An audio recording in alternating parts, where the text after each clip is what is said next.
Hi, Aaron. Hello and good morning. How are you doing today?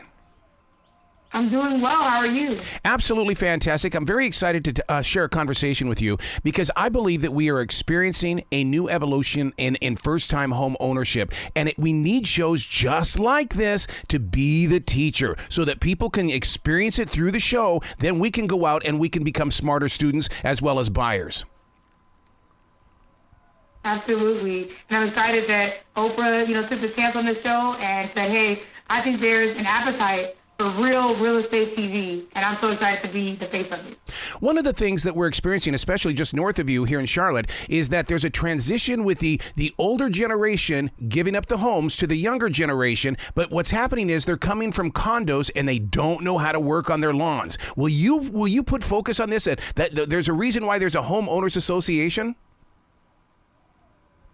Absolutely. A lot of people do not like homeowner associations because they're concerned about the fees and things like that. Yeah. But I definitely think there are pros and cons. HOAs maintain the integrity of the neighborhood and the quality of, the neighborhood, and also can take away some maintenance and repairs and things like that. So there's definitely pros and cons to HOAs, but I think that depending on the client and what their needs are will determine whether or not a condo or a house is right for them.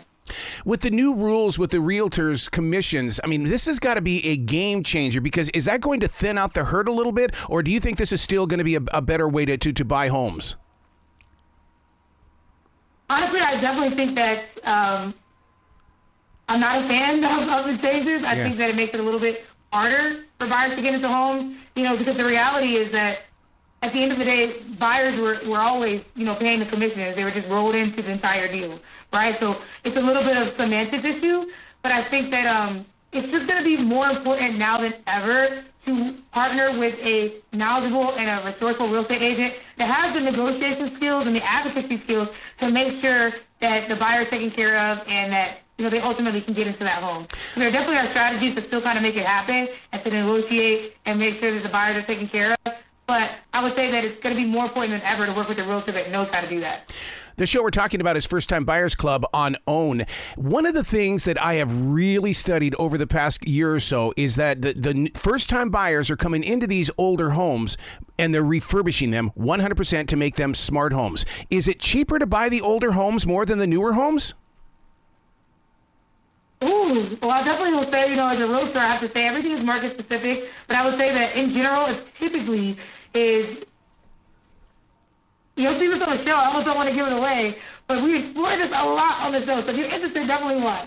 But I would say that oftentimes it can be cheaper to buy a new home. Yeah. Even if the sticker price is a little bit higher, builders are incentivizing buyers in ways that often I've never seen before, giving lower interest rates, paying all types of costs, including, warranties, obviously for a new home that lasts a long time. So I would say that often at face value, it might seem like, hey, this resale home that's, renovated or somewhat renovated, because sometimes people don't realize they're looking at a cosmetic flip, but are not looking at the critical component. So a lot of times it might look like, hey, this house is $20,000, $30,000, $40,000, $50,000 less when you actually put the numbers beside a new build that's offering of interest rate, for example, that's 2% less than the prevailing rate. You'll find that, wait, maybe this new house is the better deal, altogether. Yeah.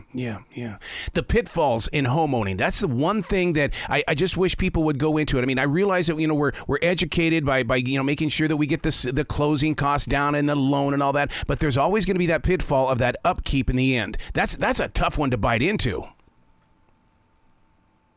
I would disagree in the sense that that's why you have to buy smart. And you will see that this is one of the most beautiful things that I love about my show and why we don't only just focus on which house does the client get.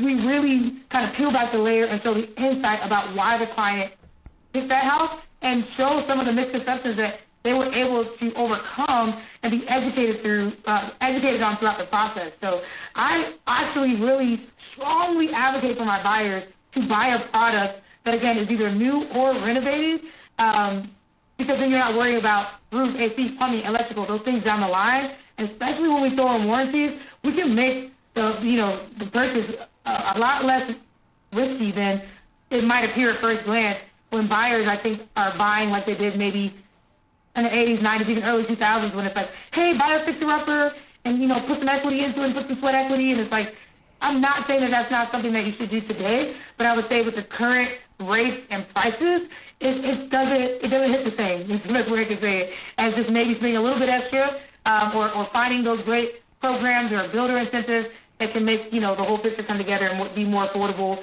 and less of a headache later. See, that's every bit the reason why I'm addicted to this show and why this is a smart show for first-time buyers. They should show up to the episodes with a pen and paper to take notes on what you just said. Yeah, absolutely. I mean, I say that if people, again, watch the show, because we're used to watching, TV shows. I love them. I love house shows, and you're used to just kind of mindlessly watching it. But I think that what I love so much, especially being a former educator, is that people are watching the show and they're like, wait, what did you say? Wait, I learned something. I even meet realtors that come up to me and tell me they've watched the show and they've implemented some of the strategies and the information that I've had with their buyers. So if you walked away from the show only knowing what house the client got in the end, you have missed the point.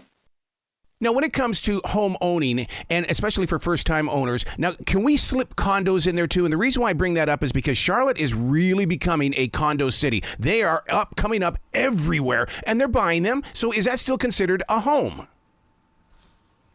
Absolutely. I mean, I think that, wherever you live and lay your head, even if you're renting it, it's a home. Even if it's a box, it's a home. Yeah. So don't let anybody take away your home, but what you own it, right? The most important part is ownership. I will say that, again, everything is market specific, so it's really interesting that you are recognizing that condos are becoming a big thing in Charlotte, but I would say that a condo is a type of ownership, and a lot of people don't know that. So a condo is not necessarily just a property style. It is a type of ownership, and it means that you own what's inside the walls and not necessarily what's above the house, below the ground, and, the outside of the home. So in addition to that, a condo being ownership, it's so important that you understand what community that you're buying into, what HOA that you're buying into, what are the financials, what are the upcoming repairs, are there any upcoming assessments, is there any active litigation? There's a way to buy a condo smart, and then there's a way to buy one where you get into it, and then you realize, oh, wait,